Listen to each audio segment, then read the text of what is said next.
Mit navn er Thomas, og jeg er 48 år. Jeg startede i Camvision tilbage i 2014. Men min dag der starter faktisk i firmaet, hvor jeg henter varer og gennemgår sagen i firmaet, og hvilken kunde jeg skal ud til, så er vi forberedt. Og så kommer jeg ud til kunden og gennemgår sagen med kunden, så vi går rundt og ser det hele, hvordan den kunden gerne vil have det. Og hvis der er uoverensstemmelser, så får vi løst det med det samme.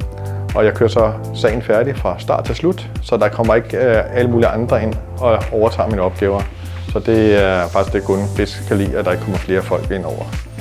Jamen det, jeg er mest glad for ved mit job, det er alle udfordringer. At der er ikke en dag, der er ens, så man kommer ikke til at kede sig.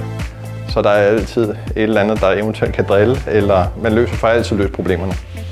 Jamen jeg kan faktisk godt lide at være hos Camvision, fordi det er faktisk som en lille familie. At det ikke er et stort firma, kæmpestort firma, hvor man bare er en lille brik, men her der er det en familie, og alle bliver hørt. Så det kan jeg faktisk rigtig godt lide. Så derfor er det derfor, jeg er her.